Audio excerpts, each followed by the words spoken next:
When you finish third in the Drivers' Championship, the year after helping your teammate to their first World Drivers' Championship, you would think your job would be pretty safe. For Sergio Perez though, that statement couldn't be further from the truth. His recent row with Max Verstappen obviously hasn't done him any favours, but he's also underperformed this year, which might sound insane, but it's true. So what does Daniel Ricciardo's move to Red Bull have to do with Perez? Is the Mexican safe in his spot? Let's check it out. Daniel Ricciardo has rejoined Red Bull as the third driver for the 2023 season. The 33-year-old Australian has been looking for a way to stay in Formula 1 after his McLaren contract was terminated at the end of the season. He will assist Red Bull with testing and simulation work, as well as commercial activities, the team said. Basically, he'll be a publicity piece for the team, traveling the world to take part in the insane Red Bull videos you see sometimes, like taking an F1 car down a ski slope, that kind of thing.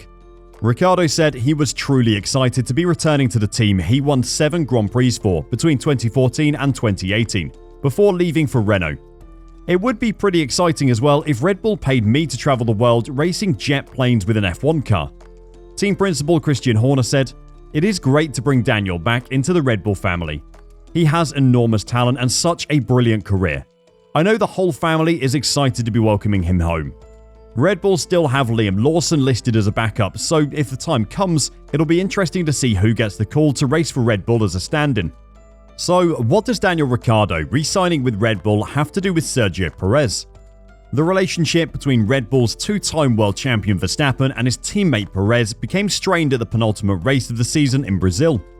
Verstappen refused a team order to let Perez bye for 6th place at the end of the race to help the Mexicans bid for second in the Drivers' Championship. Verstappen said he had his reasons for refusing, and they were to do with something that happened in the past. Perez said it showed what kind of person the Dutchman was.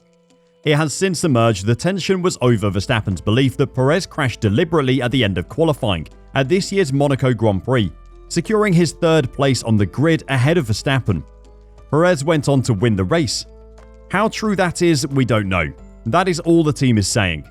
Horner insisted the two drivers had spoken and cleared the air.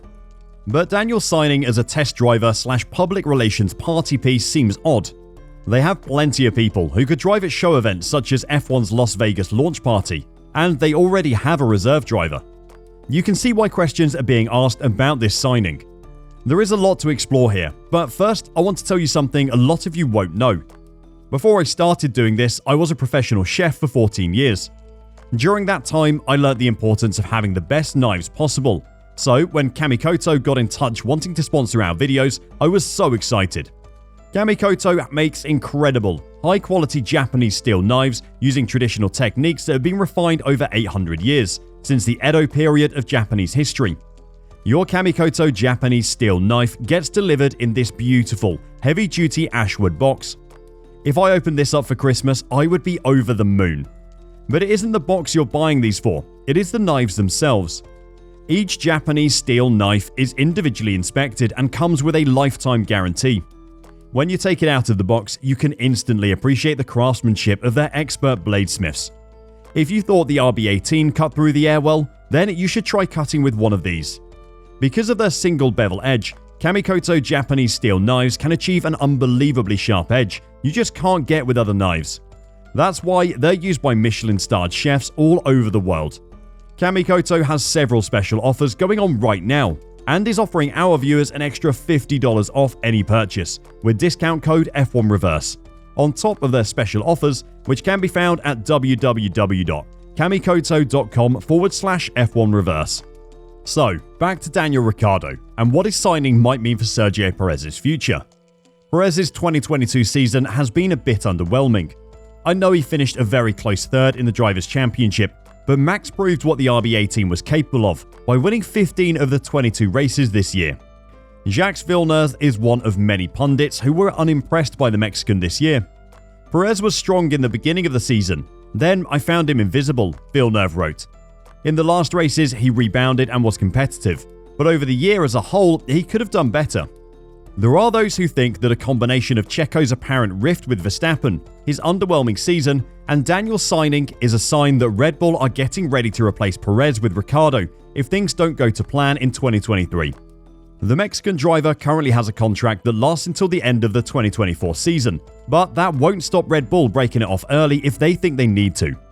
Damon Hill believes the 33-year-old will get his chance behind the wheel at some point next campaign. Speaking to Sky Sports F1, the 1996 world champion said, "It could be quite an interesting one if you think about the problems they have apparently had between Max and Sergio. Let's say the toys go out of the pram, and there is some sort of fallout there. Daniel Ricciardo could be in prime position. There is no question about who will be leaving if the relationship between Perez and Verstappen goes south. Max is clearly the number one driver on the team and also the better of the two drivers." Damon goes on to say why waiting in the wings at Red Bull could be the perfect place for Daniel. It is his home and he does owe a lot to Red Bull, so he will be very keen to be back in that fold. What is it about the prodigal son who returns? He could be in a good position coming back and having learned a lot in other places. It can be that you can improve having been somewhere else than returning to the place you started. Daniel's recent performances for McLaren have been pretty disappointing, but if he comes into Red Bull, knowing he's playing second fiddle to Verstappen, then I'm sure he would make the most of the opportunity. He will have matured and he will be hungry after having to live life off the grid for 6 months or a year. Damon Hill finished by saying, "Not 100% sure that Perez will still be the teammate next year. I think Ricciardo has a good chance. Behind the scenes, it must be very, very aggressive, and I think Max wants a new combination." It is likely that Daniel Ricciardo will be present in the pit lane for Red Bull as a full-time backup and test driver. His presence will serve as a reminder to Sergio Perez that he isn't irreplaceable, as Daniel himself may have thought he once was. Checo is experienced enough to know that a driver like Daniel will be dying to get back in a seat, and given even a slither of an opportunity, he will grasp hold of it with every ounce of strength he has. In fact, Daniel has even spoken about it recently. He spoke of the importance of getting the chance to recharge in 2023, fearing his absolute love for Formula 1 slipping away. Ricciardo has made no secret of the toll which those seasons with McLaren took on him, and now he needs to step away due to the fear that his unshakable love for F1 will degrade to a level where he could not do himself and those around him justice.